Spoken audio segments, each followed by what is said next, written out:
Good evening and welcome to Expanded Access to History, Free, Black, and Enslaved Papers. The Loudoun County Public Library is honored to partner with Loudoun's Historic Records Division and George Mason University to bring you this exciting information about the preparation, conservation, and digitization of court documents from 1757 to 1866 pertaining to free, Black, and enslaved communities in Loudoun County. I'm Lorraine Moffa, Programming Coordinator of Loudoun County Public Library, and it is my pleasure to introduce Gary Clemens, Clerk of the Circuit Court. Welcome, Gary. Thank you, Lorraine.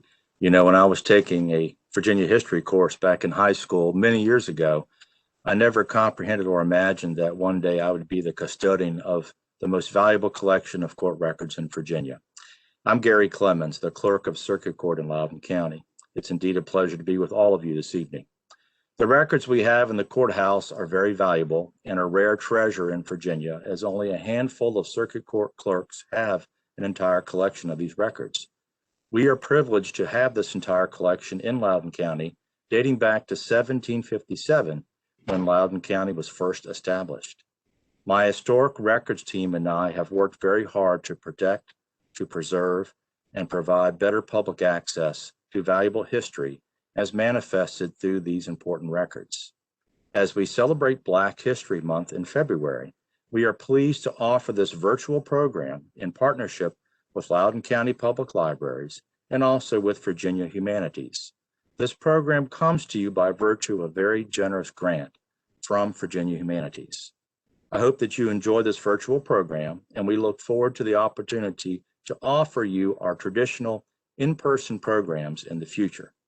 Now it's my pleasure to introduce my very valuable Historic Records Manager, Mr. Eric Larson. First virtual presentation by the Historic Records and Deed Research Division of the Clerk of the Circuit Court. Of course, we originally had planned to do an in-person program like we usually do for Black History Month, our First Friday programs, but with the recent situation, we had to go virtual.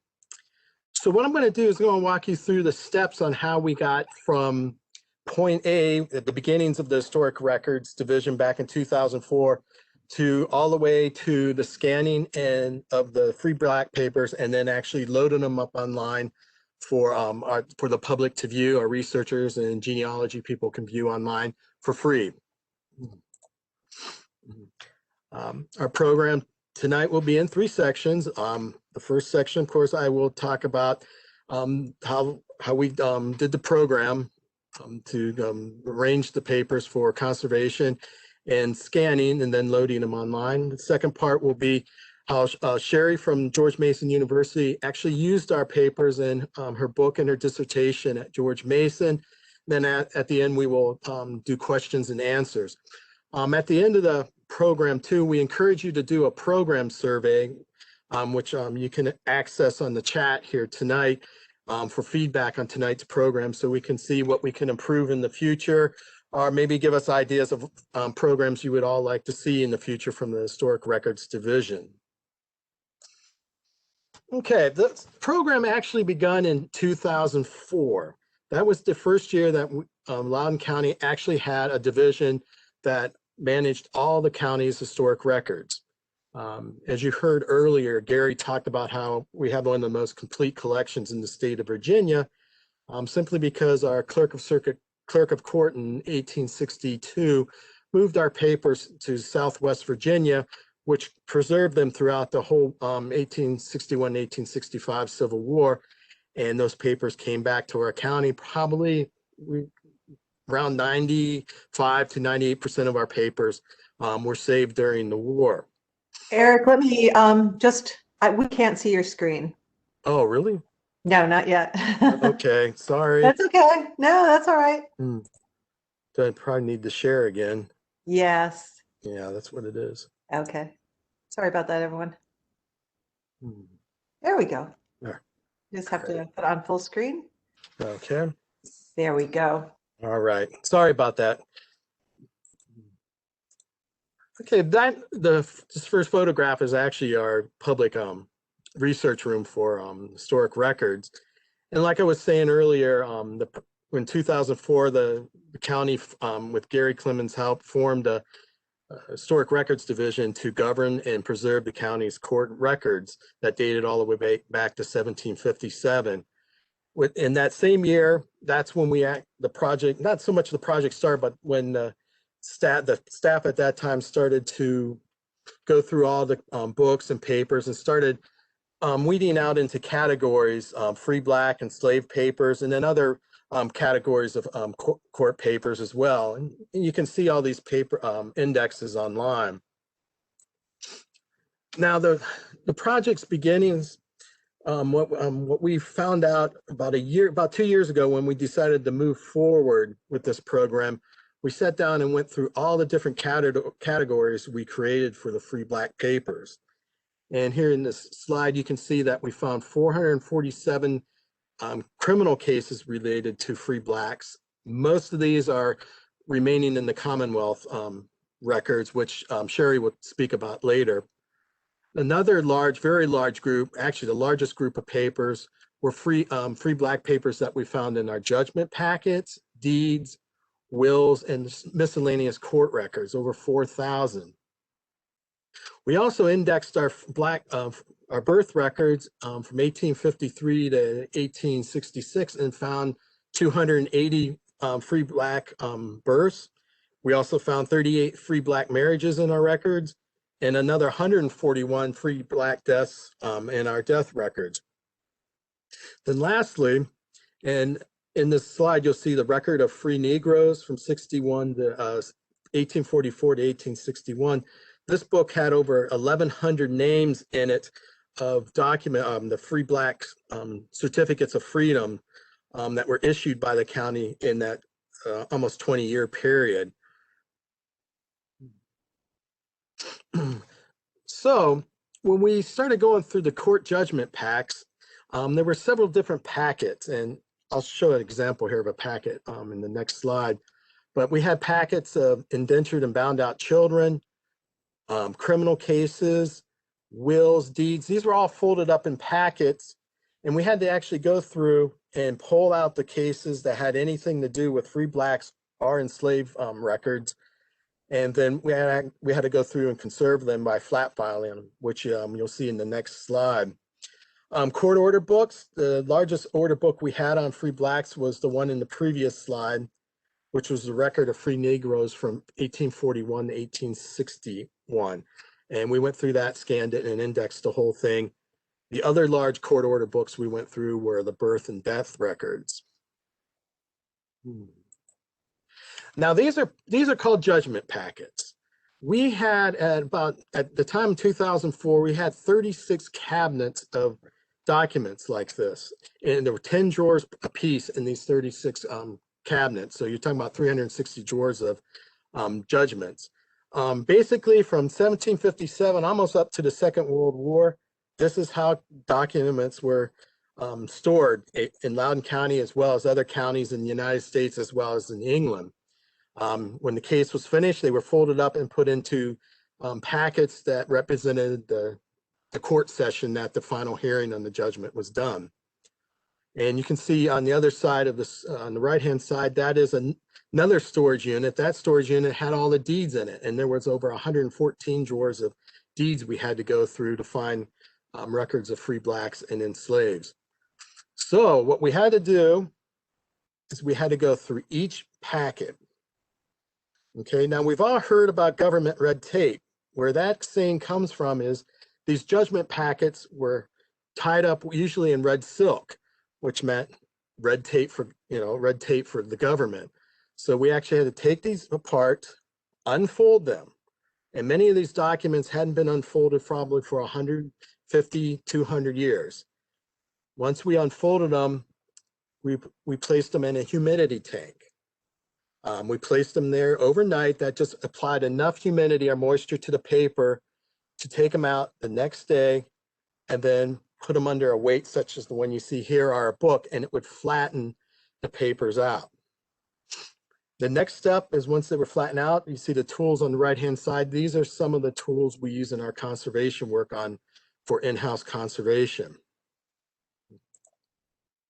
For example, here's one of the free black papers. It wasn't in the best condition, but this is what it looked like when it came out of the tank.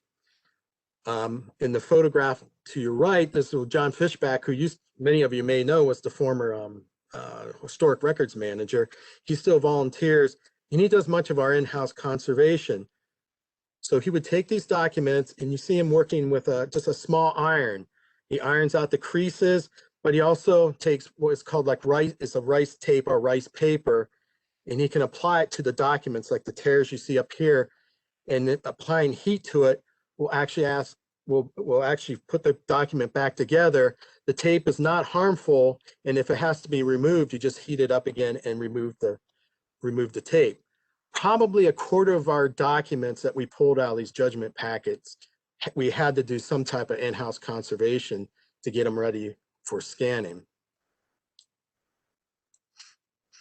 After we're done doing conservation work, we go into the next stage of indexing and storage.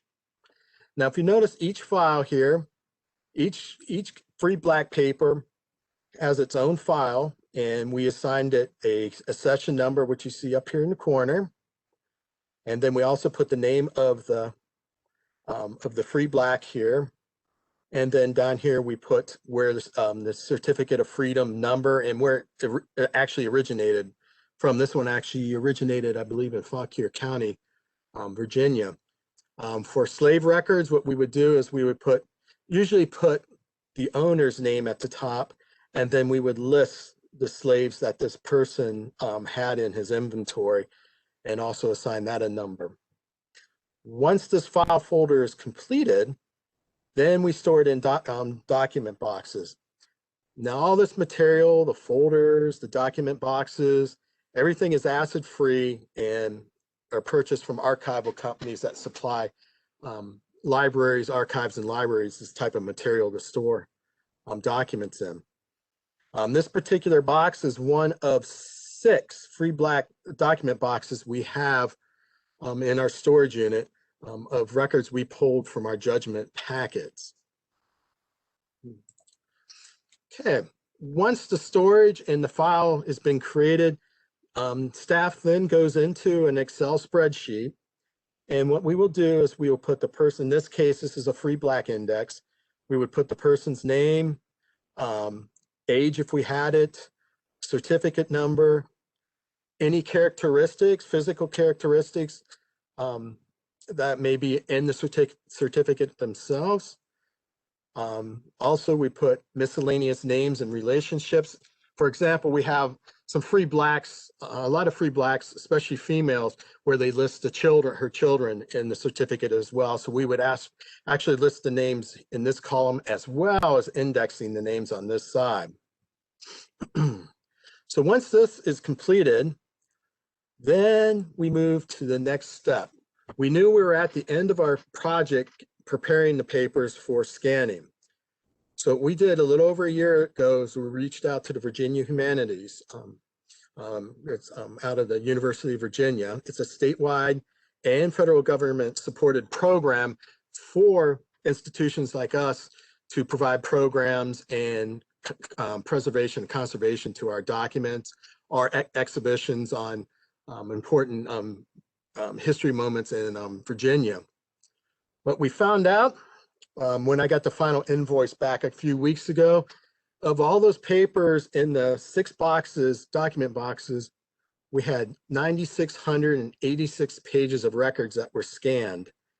And these records were scanned into, once they were scanned, they were converted into 3 formats: TIFF, JPEG, and PDF. The PDF version is what's online. The TIFF and the JPEGs are a backup to the system, but also when we eventually purchase an archival database, we can link to these images as well. Not to mention, if someone wants a high-res scan of one of our documents for an exhibition or for an article, we have high scan images to loan out to them. The grant also supplied money for a program here tonight to talk about the conservation aspect of conserving the free black papers, but also talk about the value to researchers that Sheri will talk about.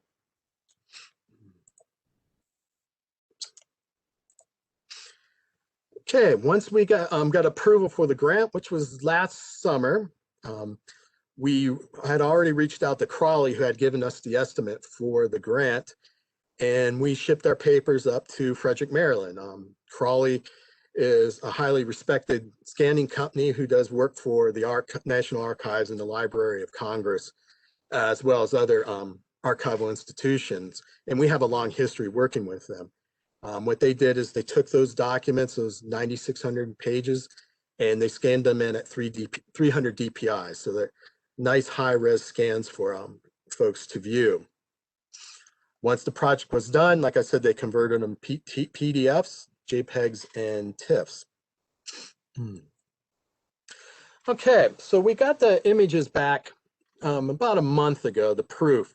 Once we proofed them, the next step is provide them online free to the public. That was part of the grant. We had to offer them to the public for free. So what we have here is this is a screenshot of our web page online. And under our Black History section, you'll see indexes for all of our enslaved records. Now, in the future, this will be the next group of papers that will go out for scanning once we do a fundraiser or find another grant to scan them. They're about 3 to 4 times the size collection-wise than the free Black papers, probably talking around 30,000 pages of scanning just with those. Right here is the free Black section. You would go in, we have indexes here, free Black papers, which is all the miscellaneous papers like the judgments, the wills, the deeds. We also have the PDF of the births. We kept the criminal papers as separate from them because the remaining in the Commonwealth documents are a great resource for historians and for genealogists. So we kept them out and made a separate index for them. We have a special index for the free Black deaths. And then also we have a miscellaneous section of some of the smaller collections of free Black papers we found. And then the last one is the index for the record of free Blacks, or free Negroes from 44 to 61.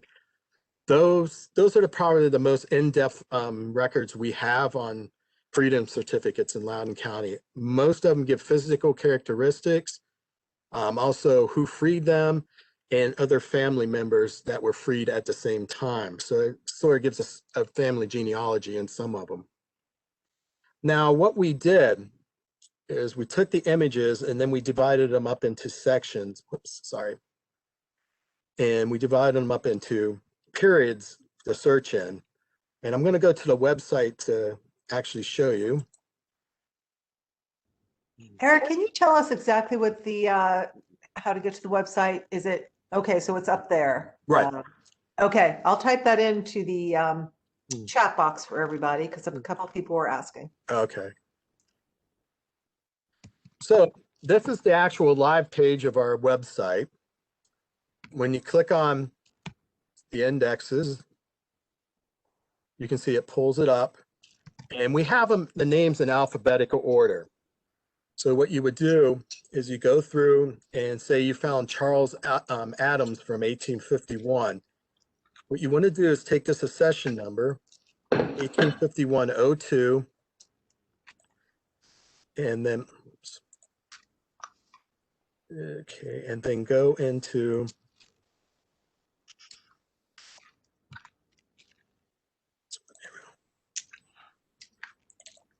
click in the category that it's going to be in. And then you just click on the 1851-02 PDF. It pulls up the front page of the folder, which has the basic information and what you will find in it. Now with this particular one, this is going to be quite a large file because this is a list of free Negroes that were in the taxing districts. So you can just scroll through and you can just see all the names, their occupations, and you just scroll down until you actually find the name that you're looking for. But George K. Fox, who was one of the best clerks here in Loudoun County, put them all in alphabetical order, so you can actually just go down and find the name that you're looking for. These tax lists are extremely in depth. because they give the, sometimes the age, they give the occupation, and also they may give you some more information on the families as well. So that's how you actually, whoops.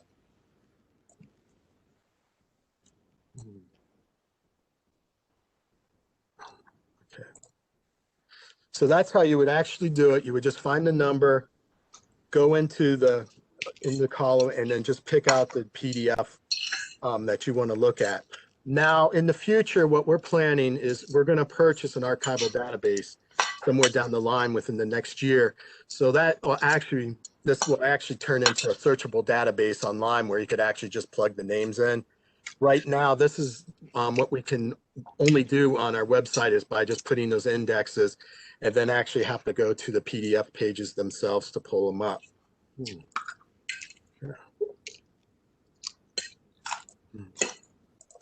Whoops. Okay. So that's the project in a nutshell. It took almost 20 years to do it, and what's interesting about the Free Blacks, we finished those up about 2018. We are still flat filing enslaved papers from our judgment packets, and actually we have about another 20 years of judgment packets to go through to pull out the remaining records that deal with enslaved individuals here in Loudoun County. But once that's done, those will be scanned and be available to the public as well. So, well, that concludes my end of the program. We'll turn it over to Sheri, who will now talk about how she took these various papers and used them in her research, because there's quite a bit of interesting documents in these Free Black papers, and some of them are quite famous, and she'll speak on those.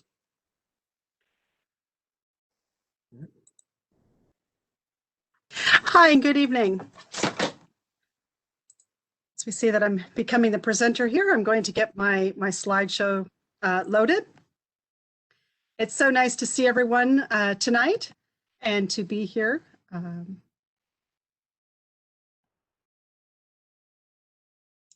Let me try again. It all works great in theory. Okay, there we go. Okay, well, thank you and good evening. And thank you for joining us tonight to explore this fantastic collection of preserved documents. I'm so excited to see, the behind the scenes of all this.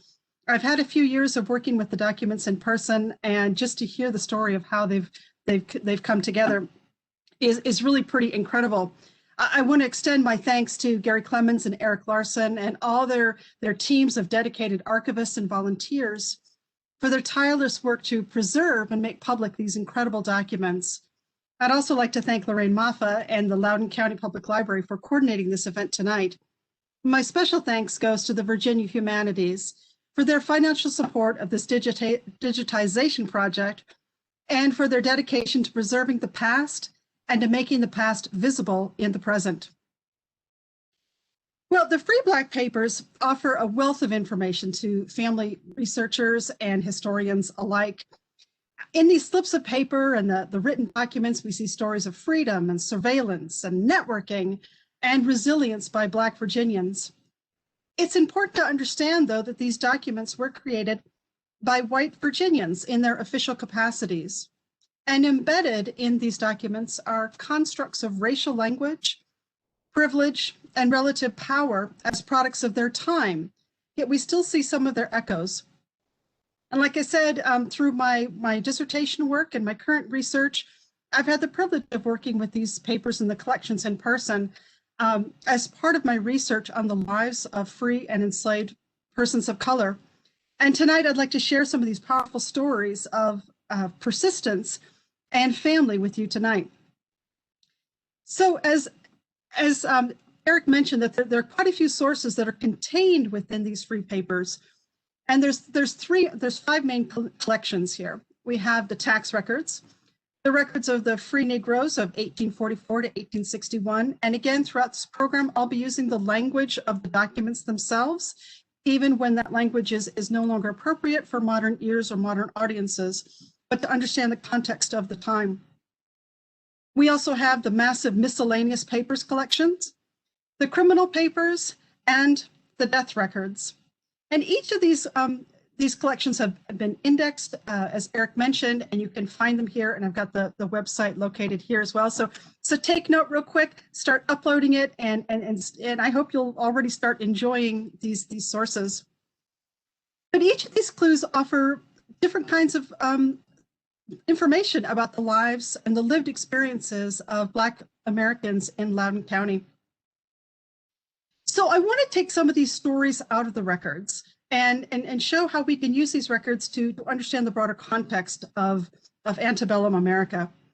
Now, we might be most familiar with the Register of Free Negroes, this collection in Loudoun County that is from 1844 to 1861.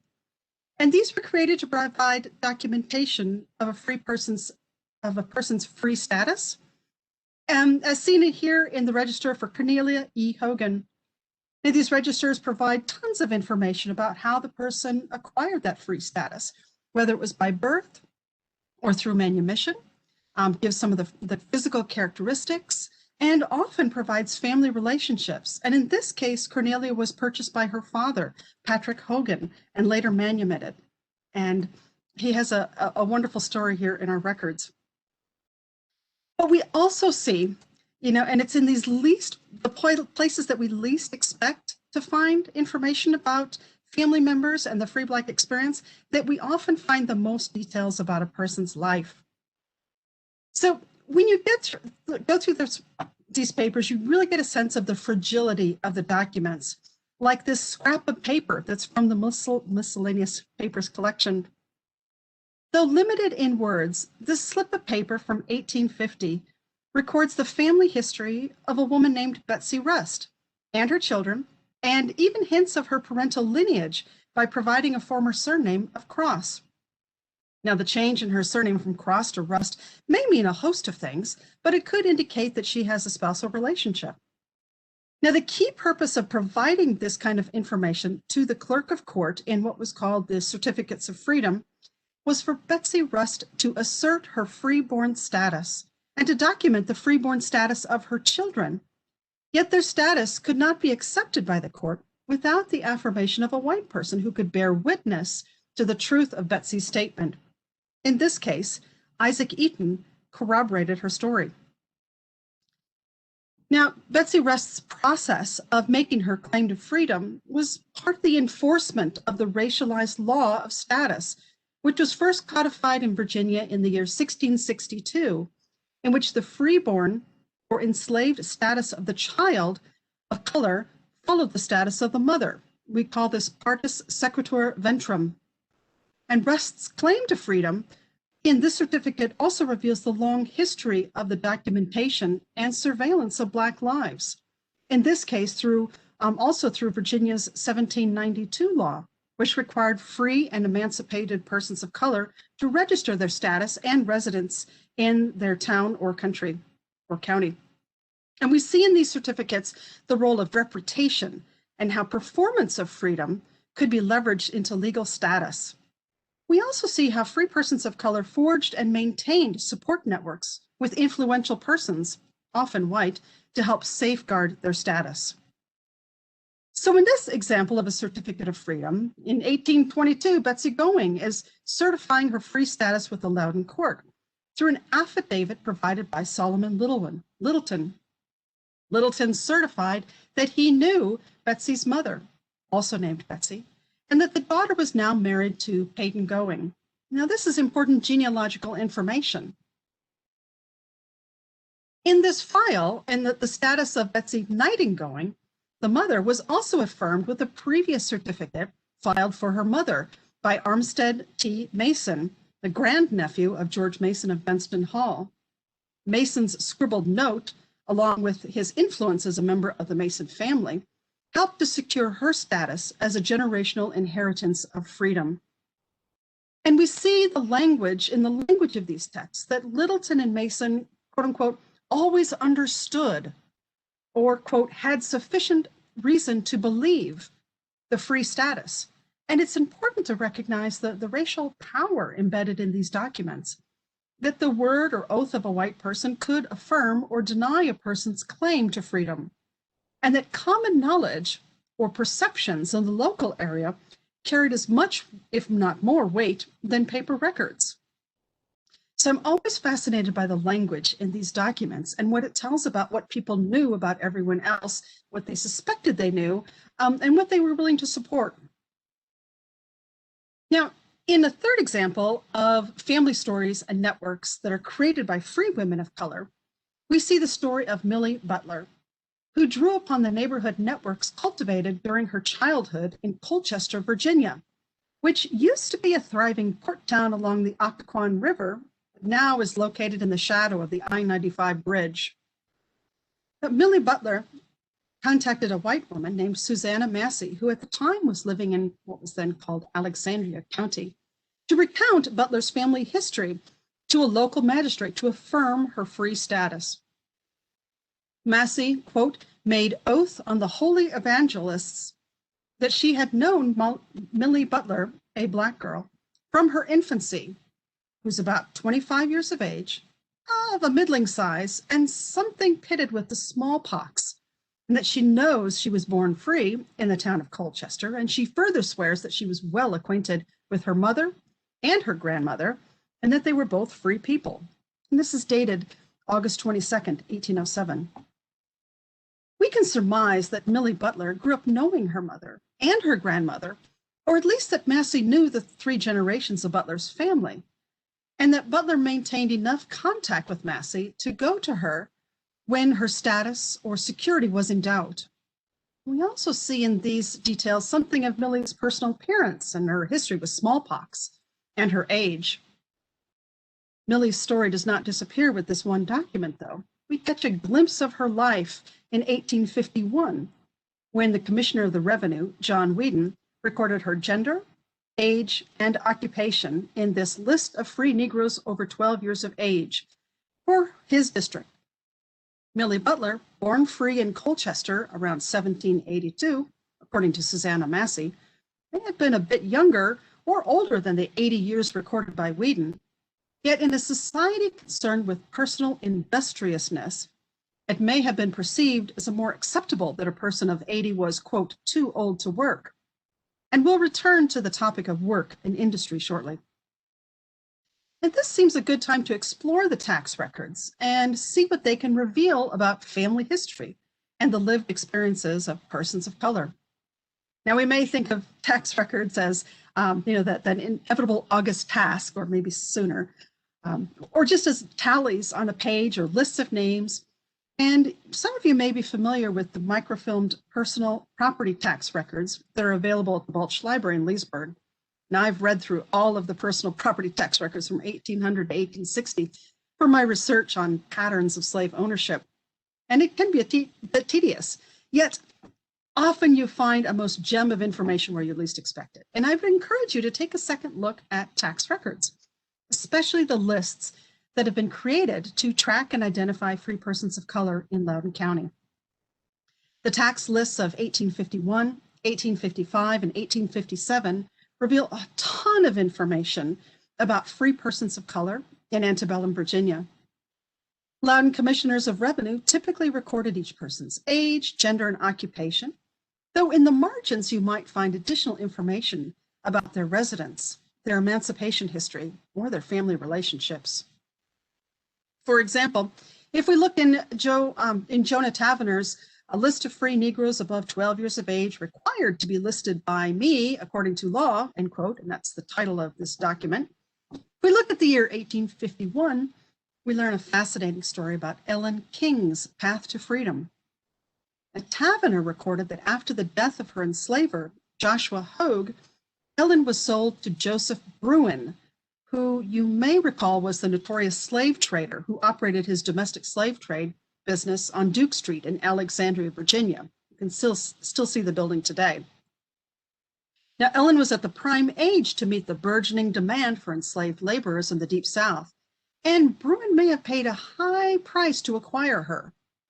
Now, I've studied appraised values of enslaved persons in Northern Virginia, and in 1857, An enslaved woman aged between 20 and 25 years were valued as high as $1,250, which, if we translate that to today's currency for inflation, is about $37,500.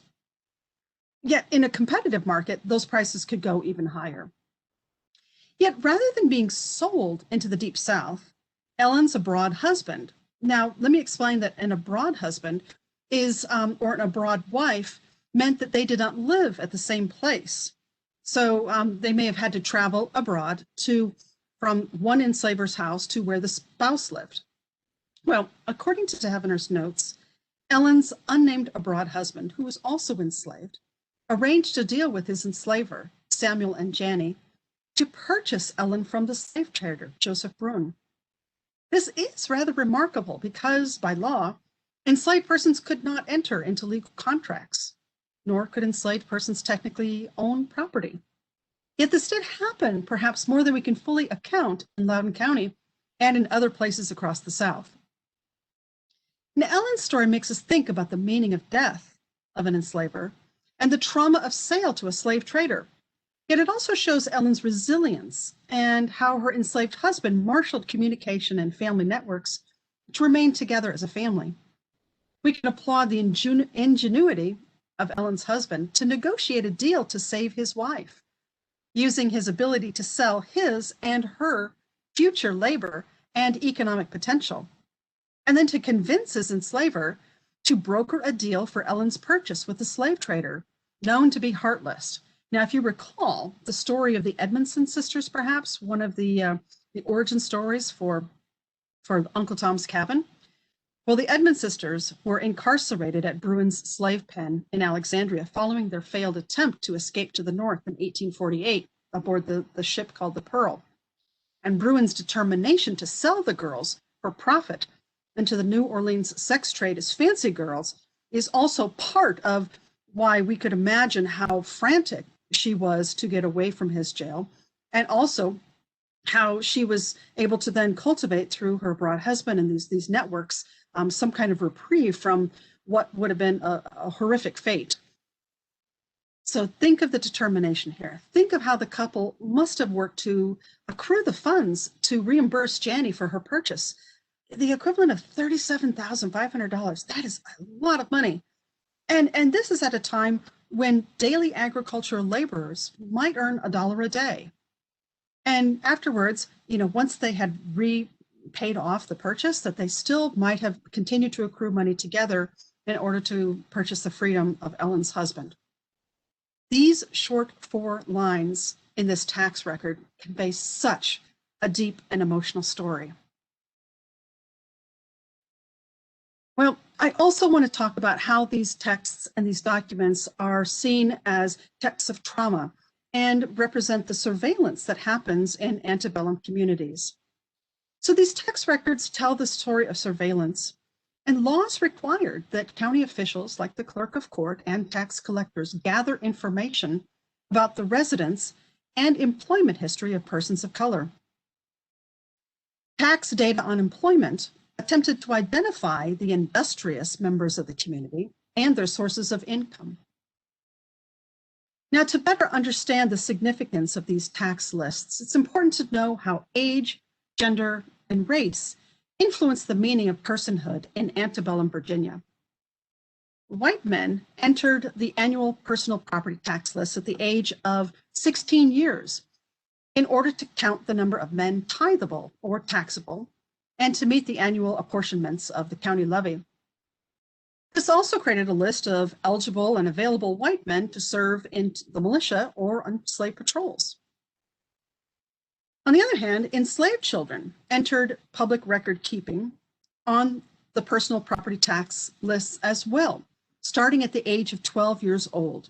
Unnamed, unidentified tallies listed that were not yet taxed, but tracked in preparation for when they became taxable property at the age of 16 years. By tracking the free persons of color, they're starting this at birth, remember, to ascertain whether the child has been born free or born enslaved. and then again at the age of 12, when these commissioners of the revenue, the tax collectors, tracked age and income producing capacity. So what does this mean? We see here, for an example, of what might have been the Nickens family, and for 1851, and the kinds of information that Weeden would have collected about each member of the family above the age of 12 years old. We also see the variety of employment that a family would have done in order to become financially stable. So men here in this family, one is engaged as a cooper, someone who made wooden barrels, another as a day laborer. And while the employment of the youngest boy, Samuel, at age 12, was described as quote unquote children's work. It's a rather intriguing note. The women were all described as being employed in housework. Now, I'd like to discuss gendered labor here and what these lists tell us about the understanding of gendered labor in the antebellum era. Now, in Weeden's lists, nearly all of the occupations listed for women were simply given as quote unquote housework. And this could mean several things. It could be a broad term reflecting the aspirations for antebellum families and the middle class especially, to have the financial resources for their women to engage in work in their own home, as opposed to laboring in someone else's home for pay. We might wonder whether housework indicated that Mary and Elizabeth Nickens worked as domestic servants for other people, including a need for multiple sources of income in the house. But there's also deeper currents of significance here in the ability to have choice for the type of labor, even though it's limited, and this choice that might have been available for free women of color that were not available to enslaved women. Of course, above all this, we need to consider the specificity in the tax records, the tax collector's record keeping, and the type of paid labor that might have been available in rural areas compared to urban areas in the county. Well, I said we were going to track and figure out what the children were doing in these records, and the characterizations of the type of work performed by even the youngest persons in the county bears some scrutiny. Samuel's children's work differs from the description that Weeden created for John Jackson. That Jackson, quote, did nothing but play. Or that 15-year-old Alfred Robertson had, quote, no employment. Maybe a possibly short-term unemployment. Yet it might indicate another marker to keep track of what Robertson did with his time. Tax records also tell us about a lifetime of work performed and ideas about when a person was too old or incapable of engaging in income-producing work. A lot of expectations here. Commissioner John Weeden declared Judah Gaskins as, quote, too old to work at the age of 60 years. Yet Commissioner George K. Fox found Hannah Butler, age 91, and Betsy Coates, age 72, still laboring as washers. Some of these differences, again, like I say, reflect the opportunities for paid work in cities or towns compared to more rural areas. And we do see that Fox's lists offer much more specificity in the kinds of employed labor that each person on the list had. And Weeden's were not as specific. They were a little more tightened in terms of farming. Most were farming and most were housework for the women. So we've looked at several types of documents that prove free status, whether freeborn or emancipated. In the last section, in this last session, I want to discuss why freeborn and emancipated status was so important for the claims making of persons of color, and why it's so important to the type of surveillance and record keeping maintained by the whites in the county in Loudoun. We have to read all of that layer of meaning into each of these documents. Well, in 1782 and 1792, the Virginia General Assembly, under pressure from religious groups and people aroused by the discourse of freedom during the Revolutionary War, passed laws to permit enslavers to manumit enslaved persons, either by writing out a deed offering them their freedom or by a bequest in a will.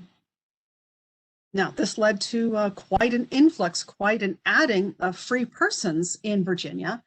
And This also then provided some complications because the subsequent revolution in the French slave colony of Saint-Domingue, what we now call the Haitian Revolution, and the attempts by free and enslaved persons to spark revolution against slavery in Richmond in 1800 and again in 1801 and again in 1802 created a backlash against the growing population of manumitted persons in the state.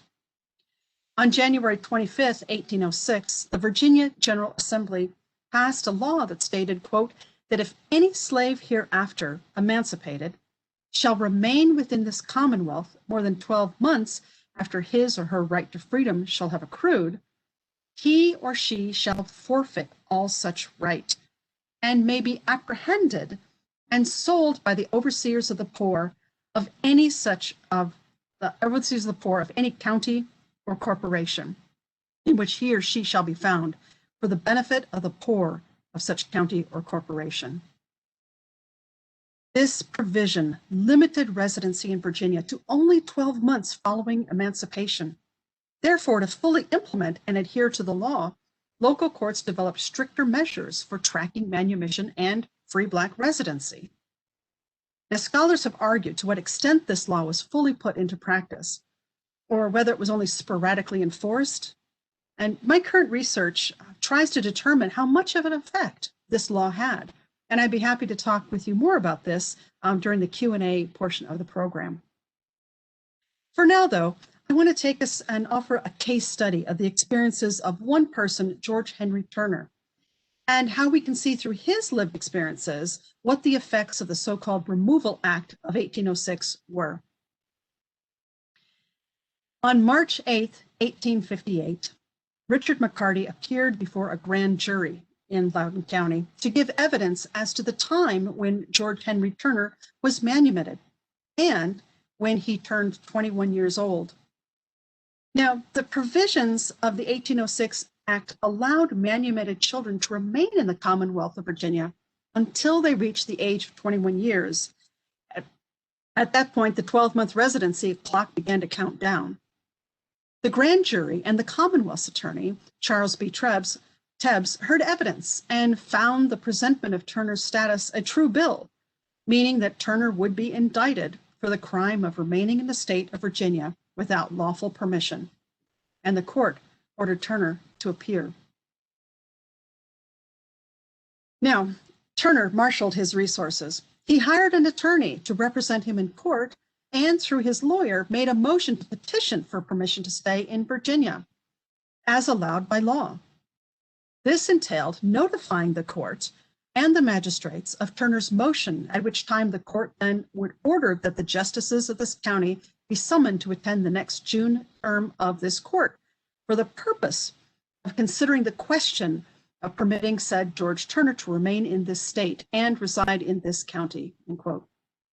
Now, though the specific date of this motion was not recorded, it was filed in 1858, and it likely took place after this first indictment of George for remaining in the Commonwealth.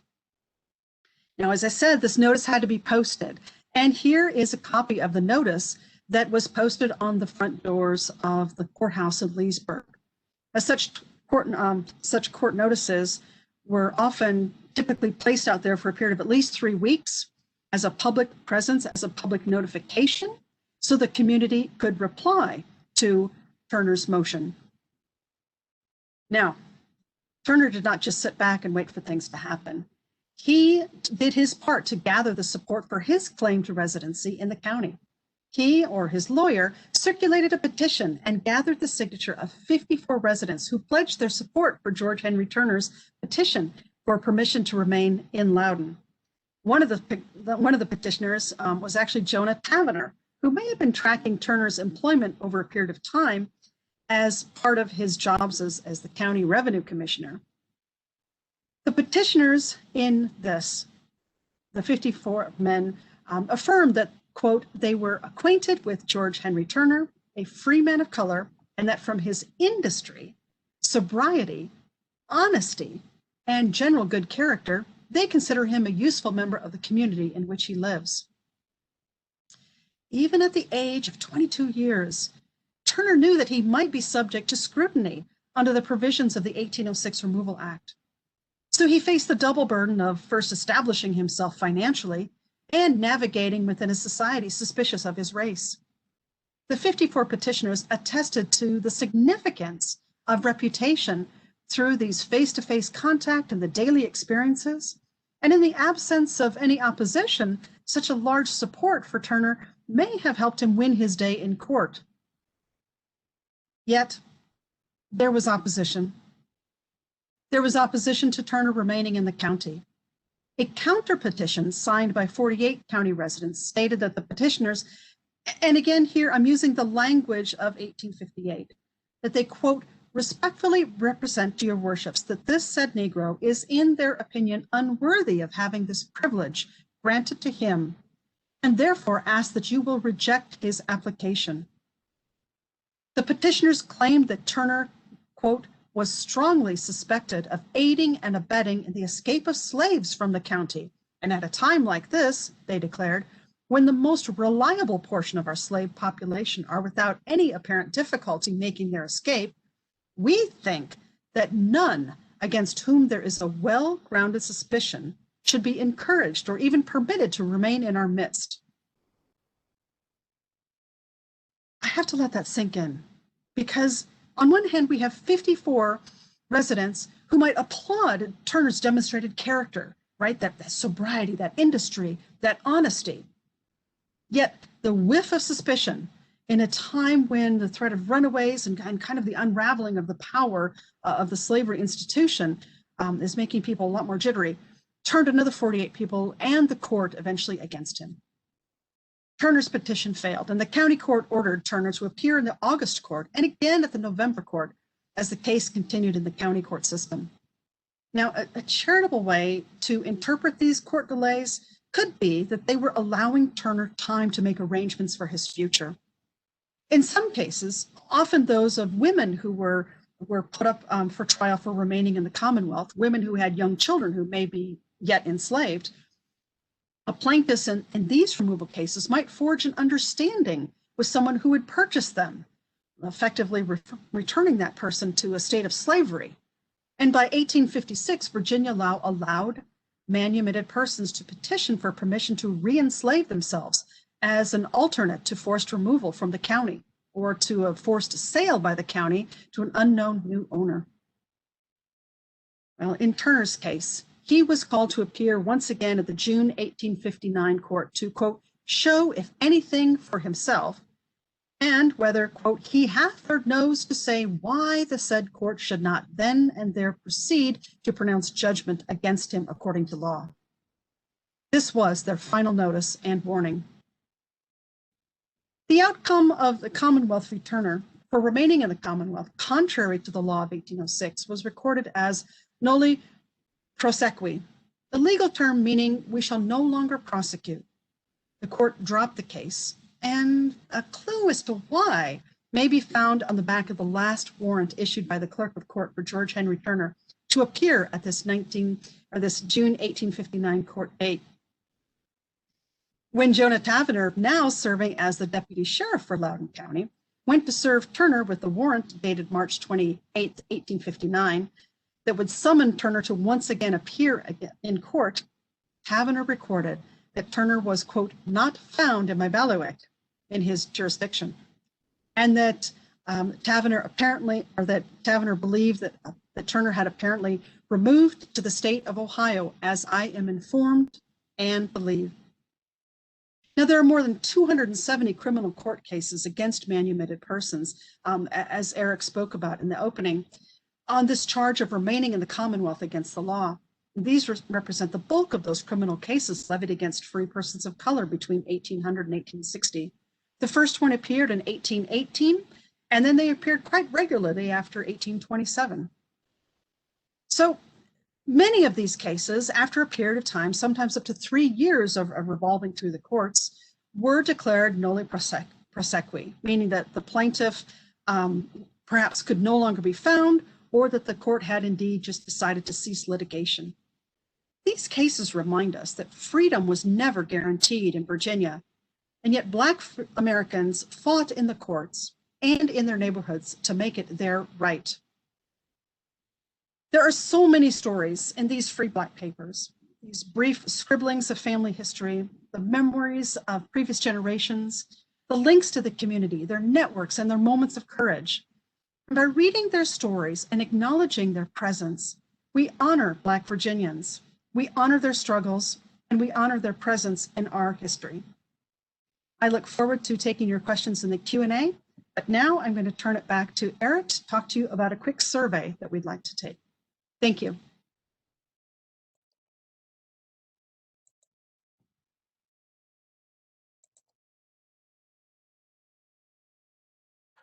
Hello. Well, thank you, Sheri, for that wonderful presentation. I just want to say, Sheri's worked with us for about 3 or 4 years with our papers, and she is actually one of the driving forces for this department to look for money to scan all these free Black papers to make them available to the public.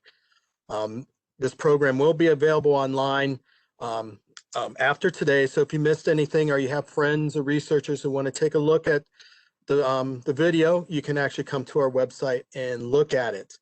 Right now, I'm asking you all, whoops.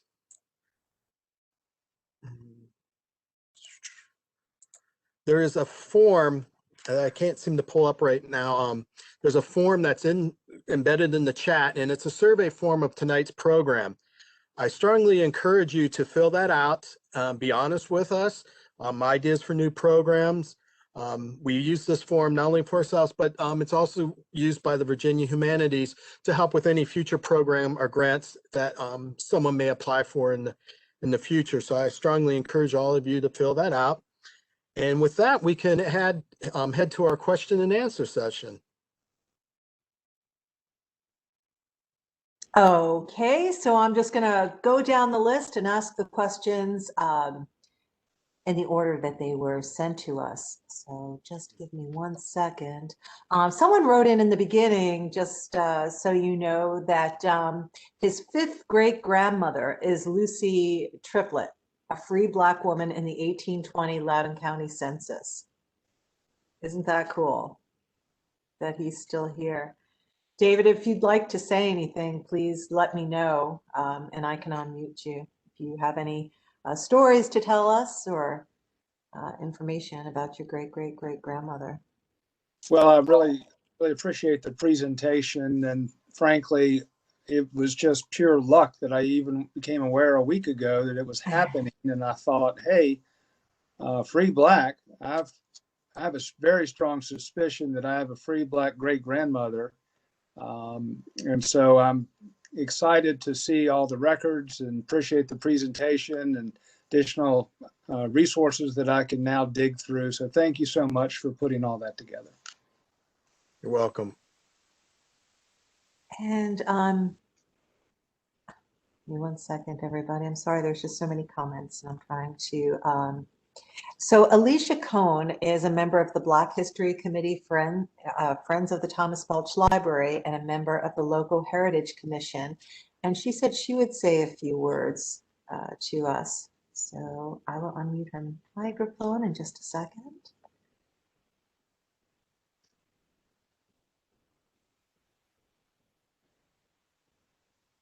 Alicia? Okay. Hi. Hi. Yeah, thank you, Lorraine. Hello, Eric. Hello, Sheri. We all know each other. I want to thank you for the program and thank you for working so hard to get those grants to dig in and dig deep.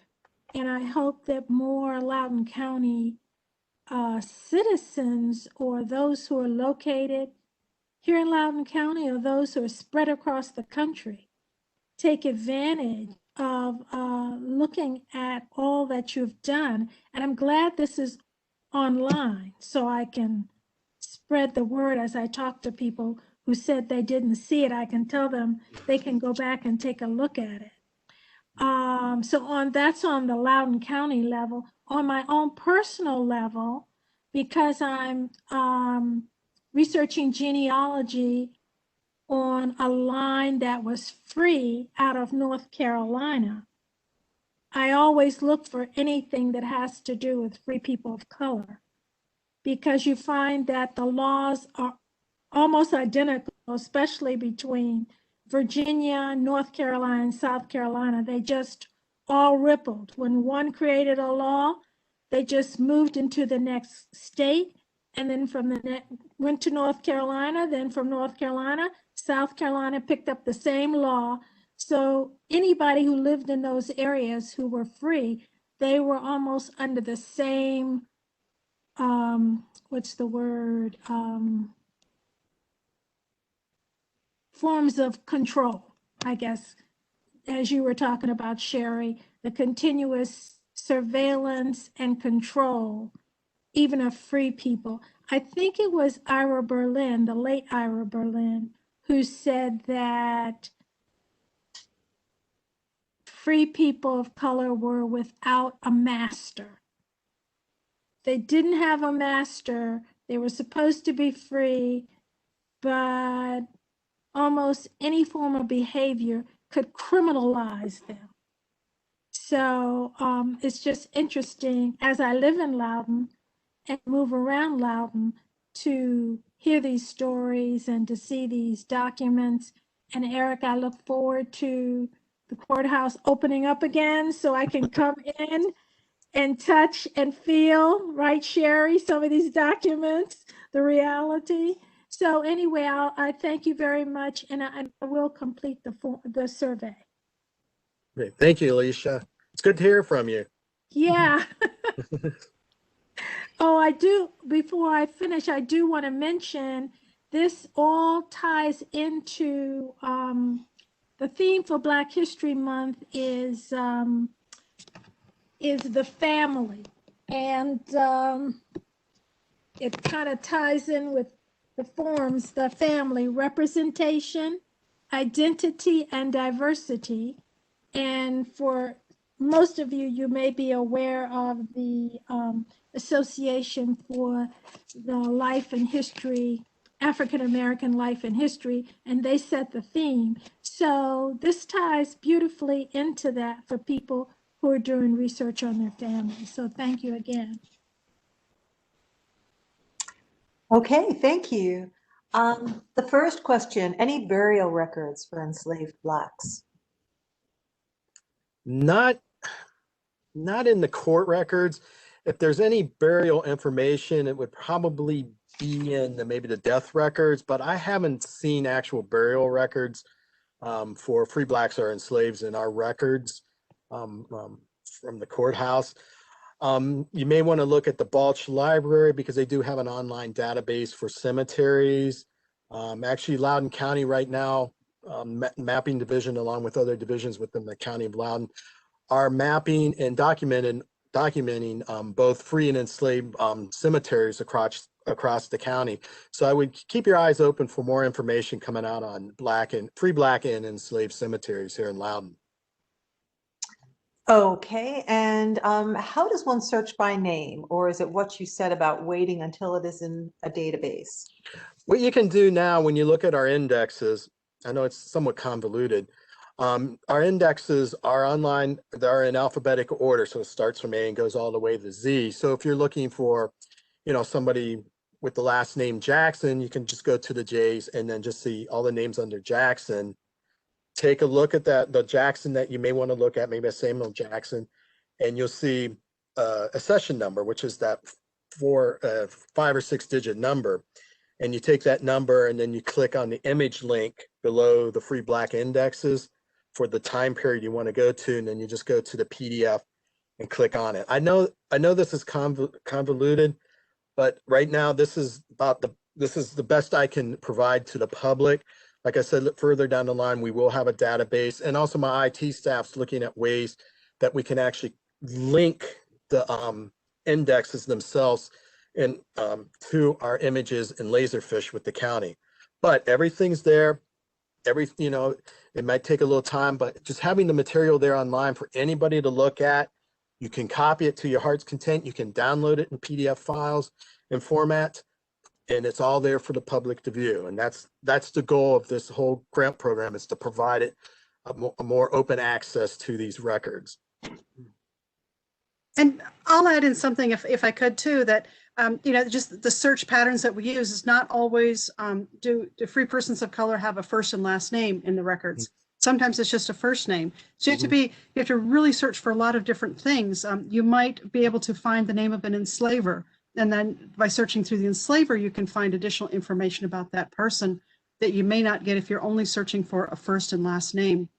And first names are also alphabetized, so it doesn't, so if the first name is Patrick, then you would look at the P's for Patrick, right? So like all family historians, we have to be very crafty in finding these fragments.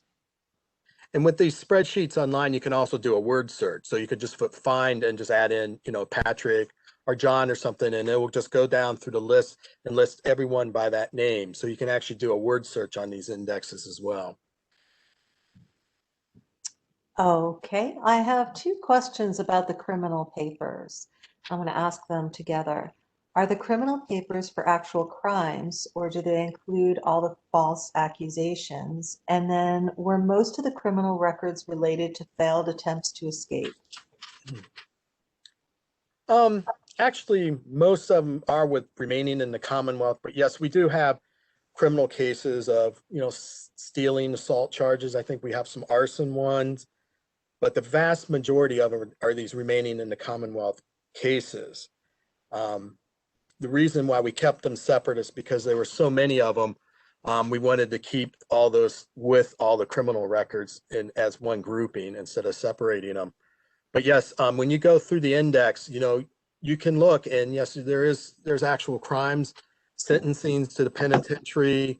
I think we actually have one where someone was sold outside the bounds of the U.S. for I can't remember the particular crime. But when we get the enslaved papers up online, what you're going to find out in the criminal cases there, you're going to see a lot of cases involving runaways, actual crimes, but also the sad side where these slaves were then sold outside the bounds of the United States or outside the bounds of Virginia. So yes, it has a combination of both, but like the vast majority of I've dealt with are these Commonwealth, remaining in the Commonwealth. And Sheri, if you can add to that. Yes, so that the cases themselves, each of the case does not mean that it ended up as a conviction. So we also have the papers for the indictments. So you may get that someone is indicted on a charge and it starts off through the court, and then it may be that the trial just goes no further. So each of those court cases does not assume that there's a guilty outcome, although when you indict someone, there's enough of a suspicion that a grand jury would have said, yes, we find that there's enough reason to pursue with the case. But that's the beauty of these criminal records, is you find kind of these networks of information and who's talking about what and who knows what and who supposes what, like we saw with George Henry Turner's case. There's a lot of suspicion there, but it does kind of give you the sense of what's happening at that time and whether or not the court had to decide whether to go further on with the case or just decide not to pursue the case further. One of our most famous, probably the most famous free black paper we have is Joseph Tremmel, who was a free black here in Loudoun County. We have his certificate of freedom, but what's interesting is in the Smithsonian Museum, African American History Museum, they actually have the little metal box he carried his certificate in that Loudoun County issued him. So it was kind of neat to see when the museum opened up that we could make a connection to the Smithsonian Black History Museum with Joseph Tremmel, that there's the original document issued by the court, and then we have the court order word for word of what his certificate said that he carried in this box his entire life.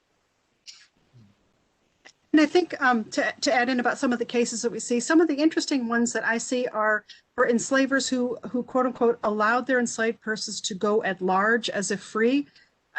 That means that you weren't supposed to let enslaved persons go out and conduct business, right? So you see kind of this that clamping down on what an enslaved person could do.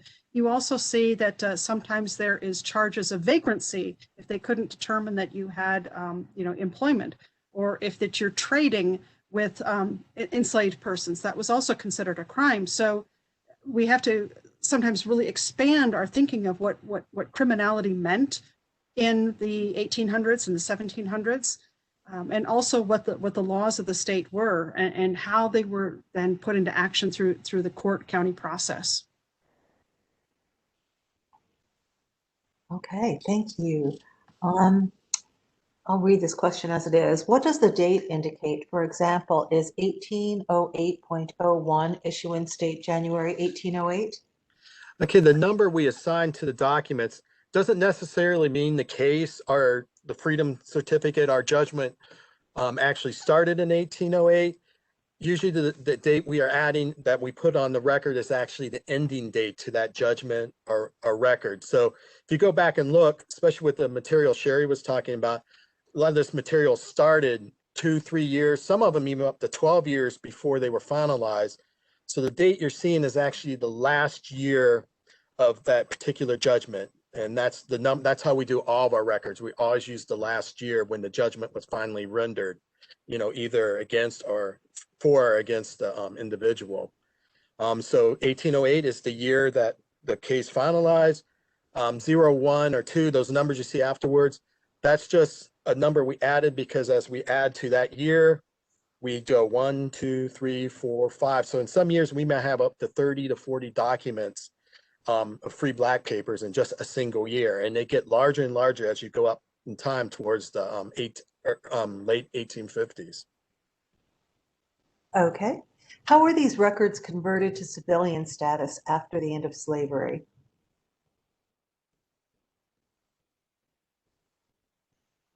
Repeat the question again, I'm sorry. How were these records converted to civilian status after the end of slavery? I mean, they weren't converted to a different type of record. I mean, they were just all of them were just stored within the judgment packets for each court session. And in some cases, some of the emancipation records were actually stored in their own packets. Or if there was a will or a deed, it corresponds with the order book or the deed or will order book that it went into. So basically, after the war ended, those records stayed in those packets, and really nobody really looked at these records again until probably the mid 20th century. And then we really took off in the early 2000s, putting these records together into categories. So when you get after the Civil War in our order books, actually, I think there's one document from 1866, which we put into the free black papers, which was interesting, that this former free black was now applying for pauper status within Loudoun County. So because of that, they were allowed now to actually ask the county for pauper status. I can't remember if he was granted or not, but that was a unique document. The other interesting thing, you'll see it with our slave papers, and you certainly can see it with the Chancery records. We actually have Chancery records after the Civil War that go up until 1914, 1912, 1914. That was the year the Library of Virginia cut off the scanning of them, where there were actually Chancery cases where they were still trying to collect on slaves that from the, you know, during the Civil War and even before, that they were trying to collect on the value of an estate. Of course, the courts then, those were actually dismissed. There's no way you could rule in that because it was against the law. So actually, you'll see slave papers and Chancery records all the way up into the 20th century, which is really interesting. So I encourage you to look at the Chancery Index for some of those records. Okay, so I have these two questions about the taxes and income, so I'm going to read those together. What was the tax basis to which the tax rate was applied? The fair market value of the black slave's person? The income production was for the benefit of the owner. Were these non-paid wages taxable income to the slave owner? The personal property tax was not based on income. The personal property tax was based on how many enslaved persons you owned that were above the age of 16 and that were at least capable of producing some kind of income for the enslaver. So just broadly speaking, the personal property tax dealt with the number of enslaved persons, the number of horses, the number of mules, and then you go into if you had a piano. Some years they were looking at how many gold watches did you have, how many carriages or conveyances like that.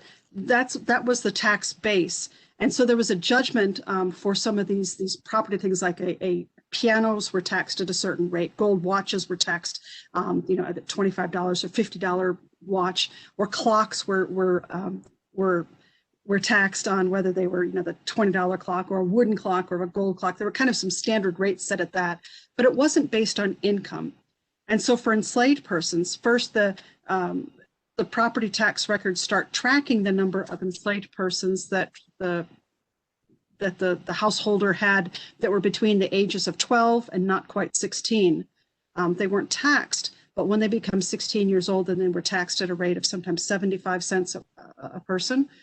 And that the enslaver could go to court and say, this enslaved person is too old, they have quote unquote no value, meaning they couldn't contribute to the wealth of his household, and then they could be removed from those tax rolls as not being taxable.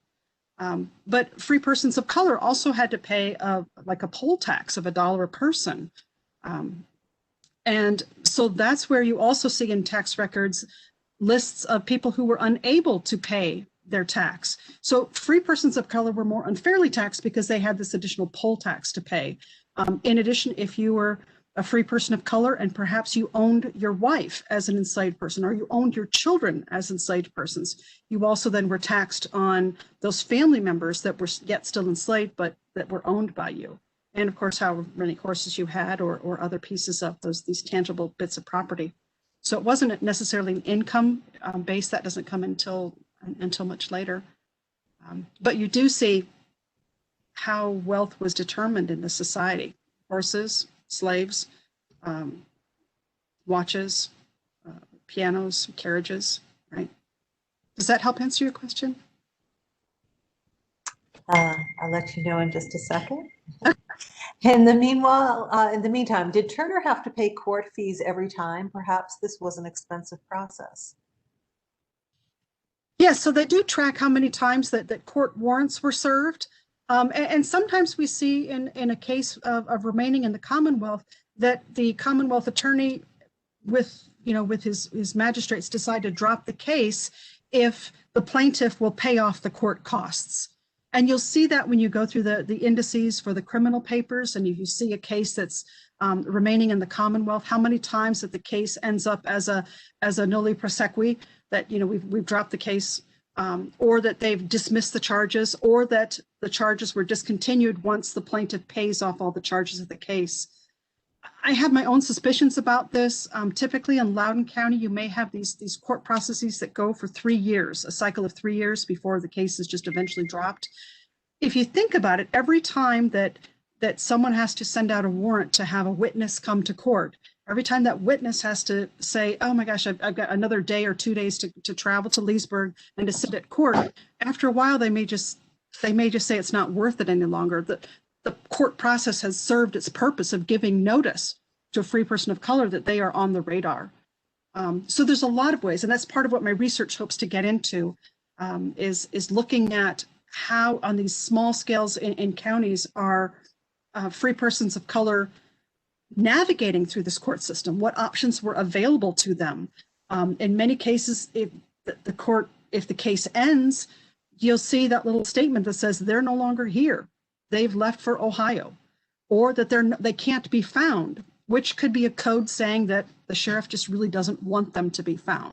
They may appear another year later in the tax records again. So it's quite intriguing, this story. And I love that we have access to these so I can look at all of these and see what individual stories are telling me. Did the Dred Scott decision affect the Turner case?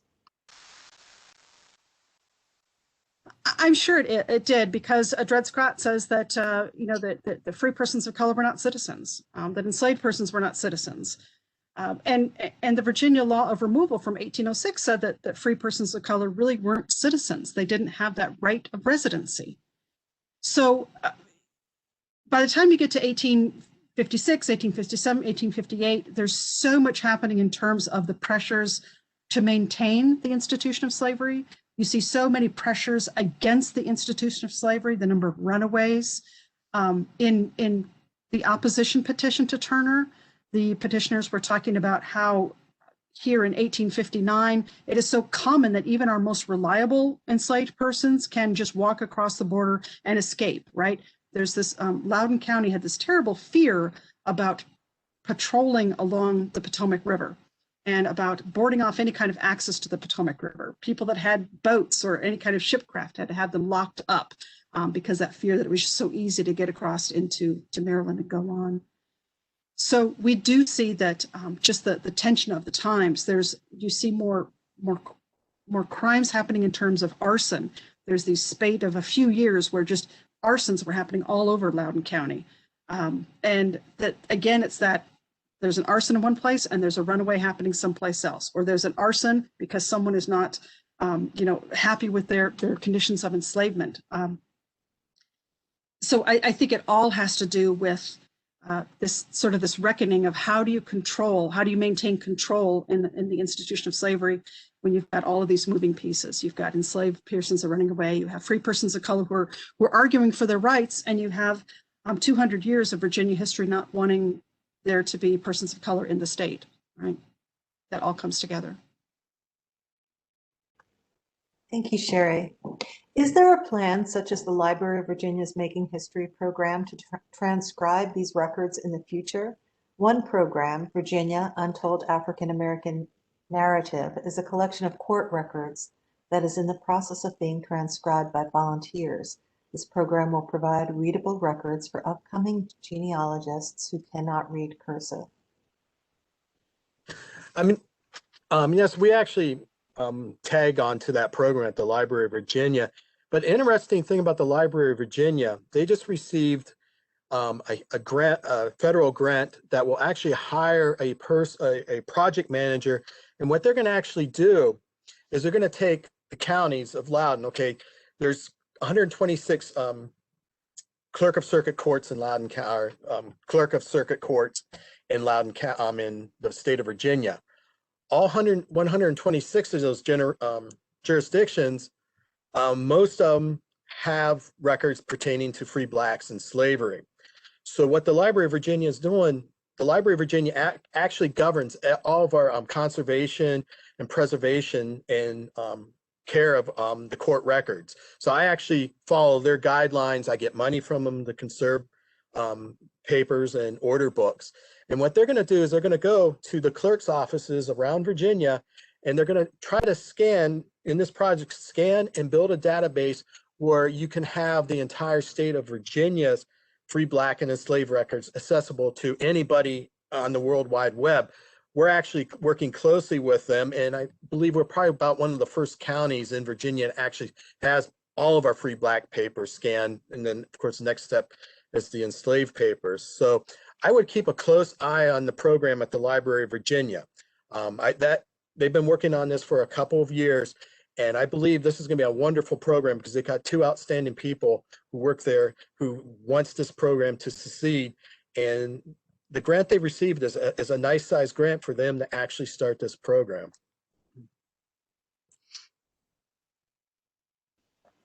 Okay. This person said, I never thought about researching tax records. Thanks, Sheri. Could you send us a link to those or tell us how to do it? Sure. Well, there's the tax records that are available here through the courthouse with the free black papers, and those were specific tax records created for free persons of color. I will say that the tax records for Loudoun between 1850 and 1860 are very sparse. There seems to be they disappear from the records. So these free tax records are kind of some of our clues in those particular years as to what was happening with the tax. There's the other personal property tax records that I mentioned that are for all residents of the county. Those are available on microfilm at the Balch Library. As far as I know, they are not available in Richmond at the Library of Virginia. So Balch is your best bet there.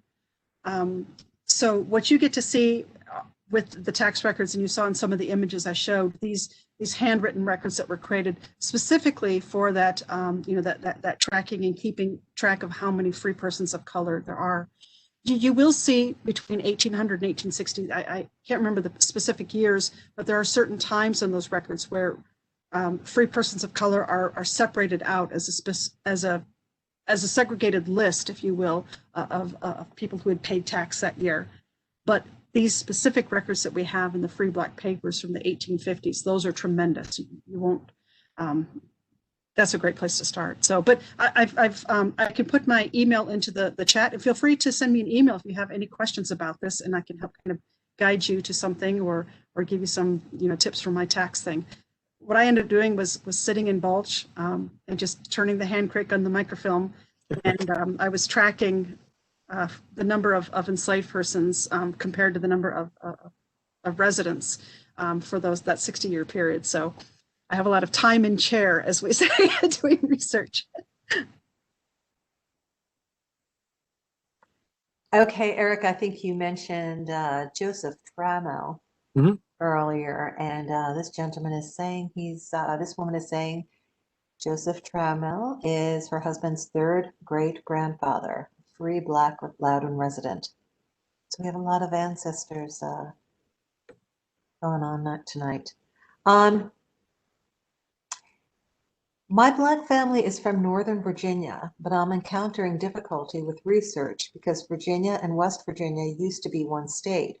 How do I research when I'm looking for records in West Virginia, but was Virginia before the Civil War? Where do I research? I would go to, and Sheri probably actually has a better answer than I would.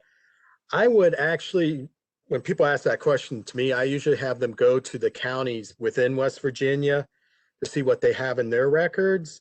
What can be frustrating with genealogy is each state runs their record systems differently. In Virginia, it's easy. You just go to the counties and the information there. Other states like Maryland, you actually have to go to the state library to do all the research because the counties have turned over their records to Annapolis. But maybe Sheri, you have a better answer on how to do West Virginia? Well, I guess my first thinking, I haven't done any research from West Virginia, but I've come across records from West Virginia while I'm in Richmond at the Library of Virginia. And that would be, I would send an email to the archivist there, or do a search in their site to see what county records do they have for those specific counties that you have from West Virginia, because there could have been some papers that were sent to the state before the Civil War that still exist at the Library of Virginia. I know it's not an easy, yeah, I would, if I had to do that, I would first of all contact the archivist at the Library of Virginia and say, I'm looking for this particular county. What records do you have? And then go to the county itself. Okay. The few times I've looked at the birth indices, I've been confused by the column that lists father's name or slave owner. How do you know which it is? Of course, in some cases, it may have been the same. Well,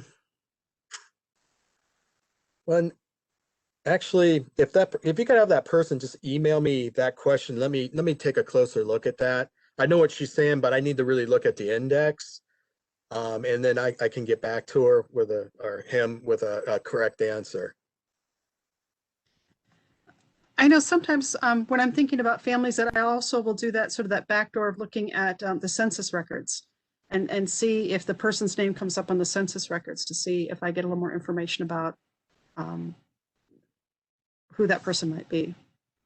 One thing about for enslaved persons, it was one of those things, if your father was a white person, it may be something that was common knowledge in the neighborhood, but not something that people often put into public records unless they were publicly acknowledging their families there. But yes, you very well could have an enslaver, some that was a parent that had a different last name that had now become free, and they were technically the legal owner of their children. It's confusing. Can you have a listing of partner research institutions by other counties in Virginia to link research, and with neighboring states as well? It's a plus to researching because many people moved states.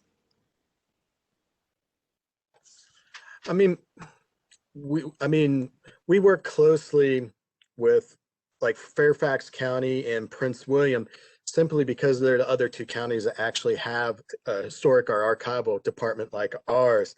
Now, when you go for, into other counties within Virginia, you're going to find that the circuit court, you'll go in, you won't be able to view the records right away. They'll actually have to pull them, or you'll have to make an appointment because they have no staff to actually manage those collections. So in those cases, sometimes it is better to go through the Library of Virginia and see what they have on record, because everything the Library of Virginia has is basically either original documents or a backup of everything the county courts have in Virginia.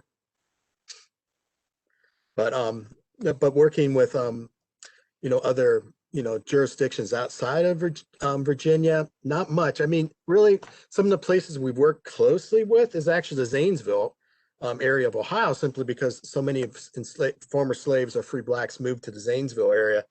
And if I had to pick a place outside of Virginia that I've dealt the most with on free black and enslaved papers, it is Zanesville, Ohio, which is kind of funny because I grew up in Ohio, went through Zanesville hundreds of times when I was raised there, not knowing that it was a huge free black community years before the Civil War. Okay, 100 Freeman papers were found in an old desk in the basement of the courthouse. Have those been scanned? Which, do they know what county it was, or? It says Pat Tukin said courthouse found 100 Freeman papers in an old desk in the basement of courthouse, something like that one time. Have those been scanned? Ellen, if you want to clarify your question, that would help, I think. She was looking for more. She also has another note. She was looking for more on Francis Gaskin Murray. But if you would just clarify, or if you want to raise your hand and I can unmute you to ask Ellen. I think what she's pointing out is, I know since there's been a big push in the last 10 years by the Library of Virginia, they are finding more and more enslaved or free black papers that have been stored, in these awful conditions in basements and that have been forgotten, and they are moving forward to try not only to catalog them, but to scan them as well. And that's part of that larger project I was talking about earlier with the Library of Virginia setting up this statewide database on these records. What it comes down to really is, we're thankful we live in Loudoun County. It's a wealthy county, so that's why we have the financial resources to do the type of programs and conservation work with our records. That doesn't hold true for the vast majority of Virginia counties. Okay. Over time, what was the percentage of free persons versus enslaved in the county? Sheri? I know. I'm sitting here. If you'll give me a second, I'm gonna pull my dissertation off the shelf, and I will give you, and I'll come right back to that. Okay. I mean, it's safe to say that 25% of the population at any one time in Loudoun County up to the Civil War was enslaved in Loudoun County. Now, how many were free blacks is a very good question. That's future research that we can do, and Sheri may actually have an answer for us tonight. Okay. In the meantime, what is a poll tax? A poll tax is a tax where I'm going to talk about the poll tax actually after the Civil War.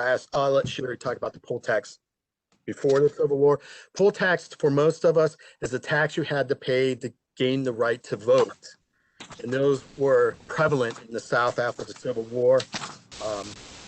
We have numerous documentation in our later records in the 19th and early 20th century of not only African Americans, but also whites in Loudoun County that had to pay, I believe at the turn of the 20th century, it was about $1.50 you had to pay in a poll tax.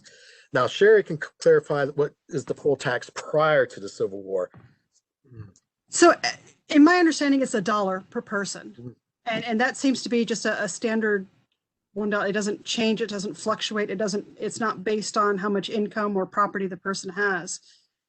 So when you look at some of these tax forms, and the tax commissioner is recording the list of people who are unable to pay their taxes, I mean, it's heartbreaking that that, you know, it looks in there and it says there's no property.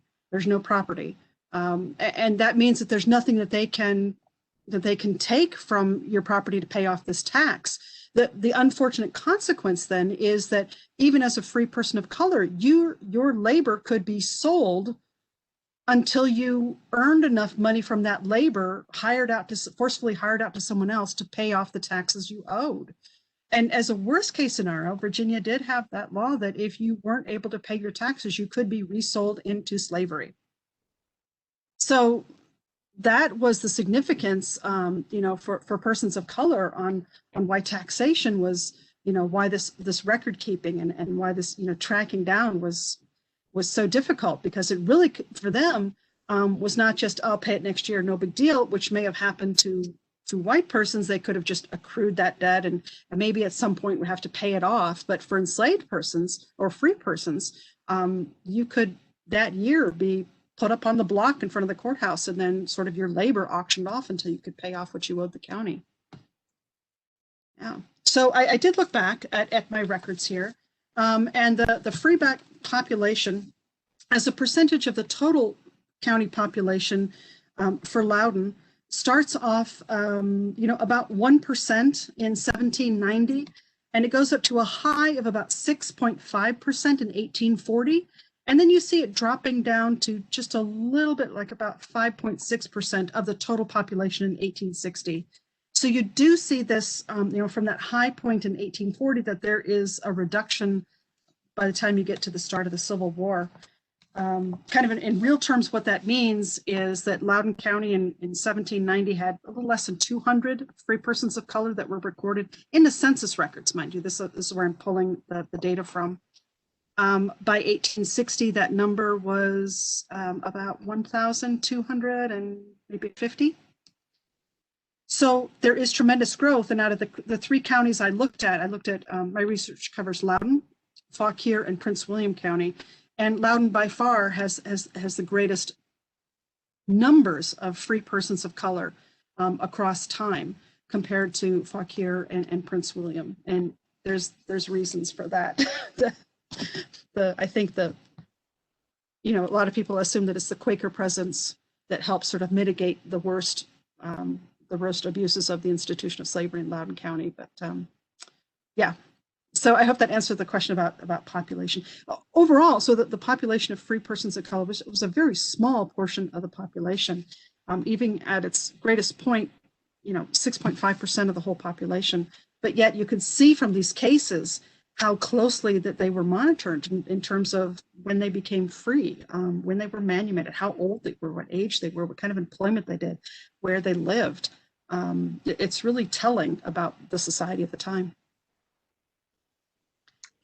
And if you're look at like a comparison of what it was like for free people of color, or slaves to be born or to die in Loudoun County, if you go to our website, there's an exhibit we did probably about 3 or 4 years ago called Life and Death in Loudoun County for the free and enslaved population.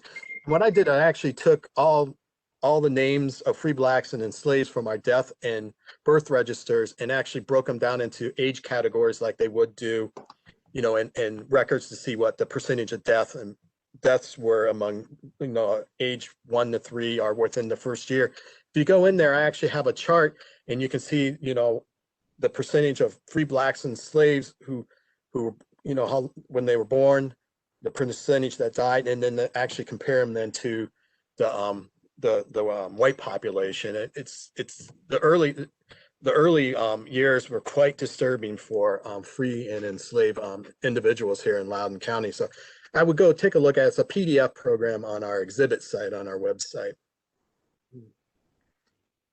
Okay. How is the price of the enslaved converted in today's money? So I did sort of an inflation calculator. I think it was from officialdata.org. I just typed in, you know, I did kind of a quick search of how to convert money from 1857 to 2021. Not too scientific, but it gives you kind of a sense of that scale of what an enslaved person, you know, what their bodily value was. You you know, it's hard to see sometimes the numbers and then to translate that into what that means today. But by the 1850s, the values were just going through the roof. They had risen so precipitously over this contest over whether slavery would continue. And that so purchasing an enslaved person was the equivalent of buying a really plush car or a house. It was a major investment. So, yeah. So that's how I went to, I did an inflation converter program. If you look at our enslaved index, you'll see deeds of trust. Pay attention to the deed of trust. What's really disturbing about having humans as property, it's in the deeds of trust. When I've gone through them, to see that someone who wants to, you know, buy more property or maybe buy more material for their, you know, household or to construct a dwelling, they would actually put up their slaves as the collateral.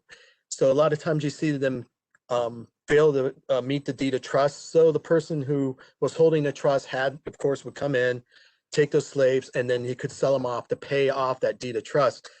That to me it's really disturbing that how a human is viewed as property.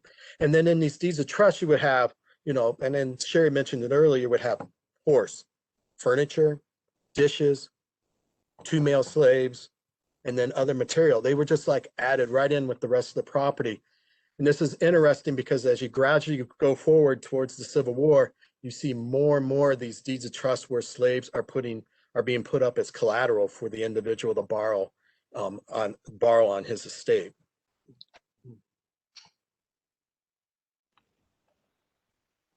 Okay, just a comment here. The Thomas Balch Library has a Black History Month exhibition on the family of Loudoun County African Americans during Reconstruction to today, with artwork and books.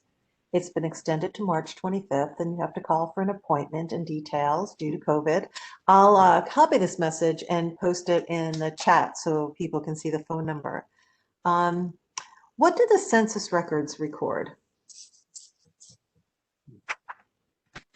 Census records are showing the freeholders, but there's different kinds of census records. So first you have your free population schedules. Those are persons who were determined to be free. That could be white, that could be Native American, that could be, you know, from Mexico, from other country, or that could be free persons of color. At certain times, you also have the mortality schedules that listed the people who had died in that particular year. That's 1850, 1860. For sure, those are the ones I look at. That's both white and black, free and enslaved there. But there's also then the slave schedules.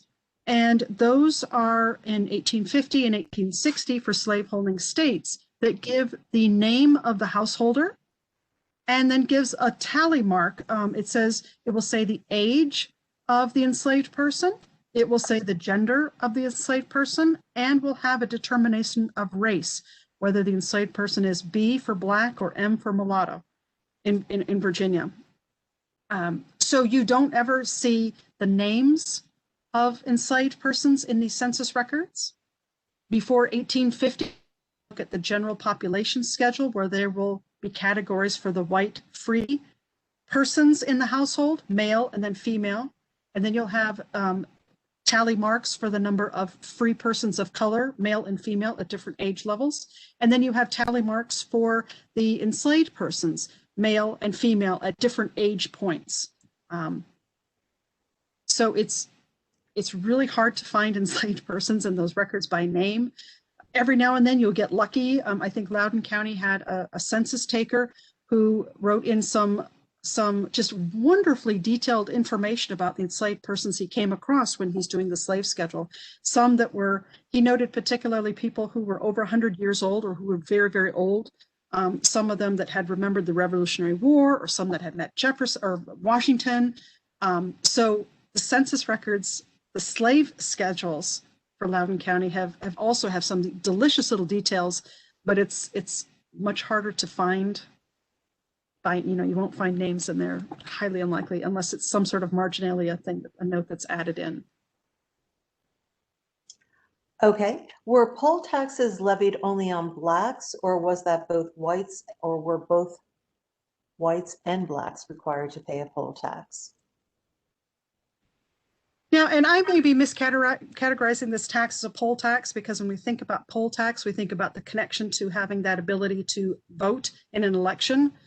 So it could be that it's just a tax on free persons of color, and if this was not paid, whites did not have that same tax added on. And how I know this is I'm looking at the tax records and seeing, I mean, I'm tracking each number of item that is being taxed and the values, and then adding up those, you know, to see how it comes out at the end of when you see the total amount that's taxed. And from there, I get a sense of, like for land tax, it's 10% of the value of land, or 10% of the value of the land, or the buildings that you would be taxed on in your land tax. And the tax on enslaved persons were about 75 cents a person. So, so this additional $1 a person tax, you find that for free persons of color. Hold on one second. And those taxes were collected again, like if you were sold for some kind of crime, and or if you had remained in the state. Remember, I said that the provision was that you could be sold and that money go to the county poor.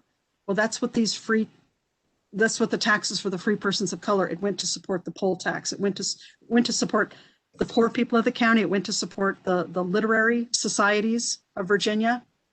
And I think there's a fascinating book out there somewhere waiting to be written about what this taxation went for, and how it supported the construction of the state.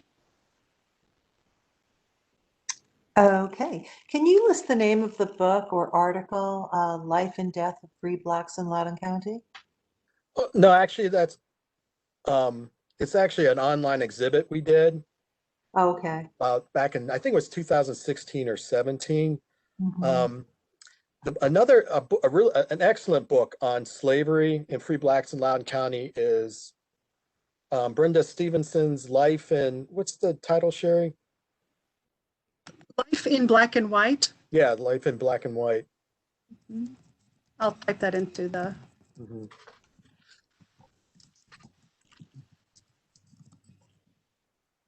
Man, a lot of the research in her book came from our records, and that book was done back in I think the mid-90s. She's a professor at UCLA or USC.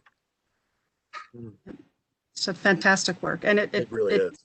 It does a great job of understanding all the aspects of life for whites in the county compared to life of the free persons of color and the enslaved persons. Henry, are you still here? Would you like to say your comment? Am I on? Yeah, you're on. Hi. Okay, yeah, I just found the mute thing. Okay, Okay. I just mentioned a while ago that I was a little bit startled when it first came up in the course of the program to see Samuel Janney's name as a slave purchaser. He was a very prominent member of the Society of Friends. And it reminded me that I was in the researches that I've done over the years. It's fascinating to see how many members of the Religious Society of Friends did in fact own slaves, sometimes in considerable numbers.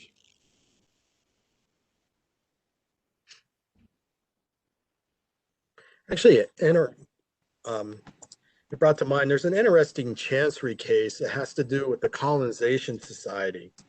It's a chancery case, I believe it's from about 1830. You can look at the chancery records online at the Library of Virginia. They're all indexed and scanned, so you can actually go to that site. And this colonization, of course, was a big movement in Loudoun County. Of course, the Heaton Lucas letters are some of the best preserved records of free blacks that actually went back to Africa and wrote back to their former owner, which was Dr. Heaton. So I would encourage you to look on the Chancery our website for that case on colonization, and also look at the University of Virginia has a wide collection of former letters from free blacks that went back to West Africa during the colonization period. And there's also material at the Library of Virginia. So I encourage you to look at those institutions for records like that.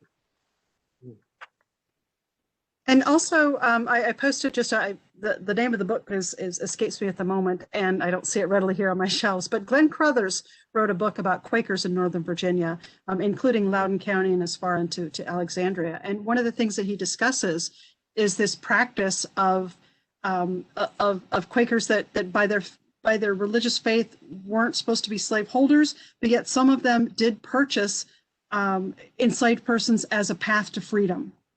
So like in the case of Ellen King, I strongly suspect that Janney may have had this arrangement in order to, to purchase her and to purchase her husband as some form of negotiation, as a short-term solution for them to find their freedom.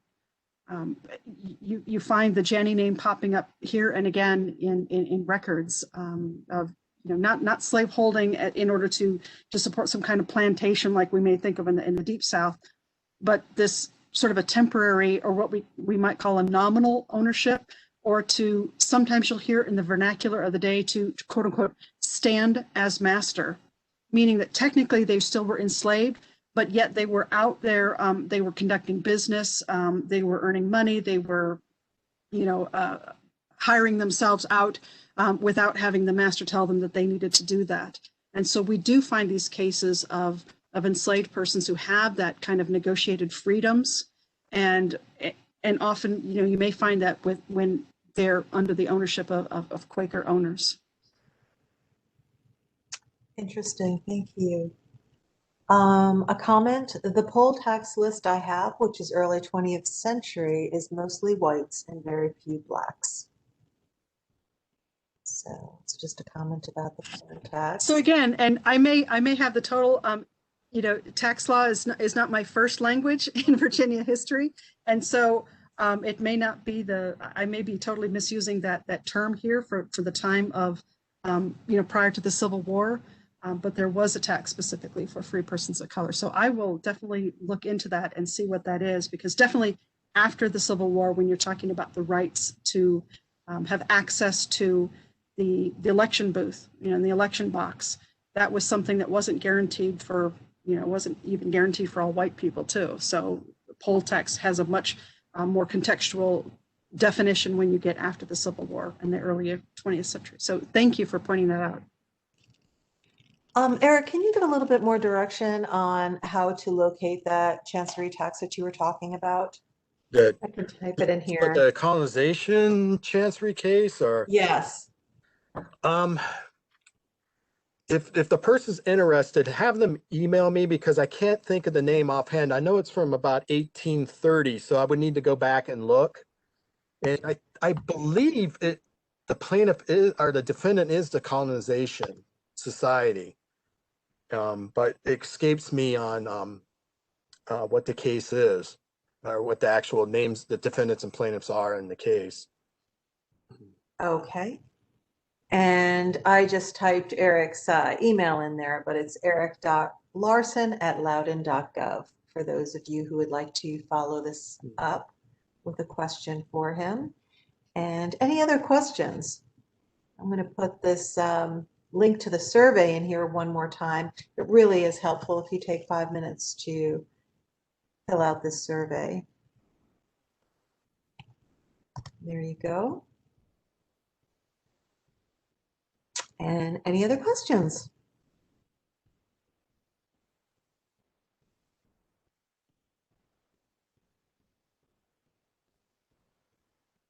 Okay, well, thank you all for joining us tonight. Eric and Sheri, any last words before you go? I just want to thank everybody who took the time to watch our very first virtual program here in Historic Records. I encourage you to go to our website. We have over 30 some indexes online. They're spreadsheets, but they are searchable by name when you go into the spreadsheet. I encourage you to look at all those images of our free blacks that we have online. I once again want to thank Sheri for being here tonight. Her program was wonderful. There's stuff I've learned tonight that I didn't know about free black law in Virginia during the time of slavery. I also want to once again thank the Virginia Humanities for granting us the matching grant to not only scan our papers, but also pay for this program tonight for our citizens. And I would like to thank all the people out there for listening tonight. And I hope we have a lot of people from outside of Loudoun County that watched us and listened to us tonight. And if you have questions, email us, Sheri and I. And also, go to the website. There's also a generic email link there that you can email a question to us and we can get it. So thank you so much for spending the evening with us. I just want to second the thanks to the Virginia Humanities and to Eric and Gary and all of the archivists and the volunteers who over the years have kept hold of these records, who decided that they weren't just trash to be chucked at some point, in the last 100, 200 years. And really for the financial support that makes this public access to these vital records possible. I know that my work certainly can't go forward without the work of all the dedicated archivists, and it certainly can't go forward without you, our audience, who have these questions and who are interested in learning more. My research sometimes takes a look at very aggregate things, thousands of records to get at a question, but yet knowing those personal family histories are what really makes the people come alive. And in that way, we can really honor their memory. So I encourage you to reach out and to share those stories and to start getting into these records and finding out your own family history or the history of this place. So thank you again. I really appreciate all the questions and thank you for the opportunity to have these fantastic records available. Okay. Thank you all again for attending.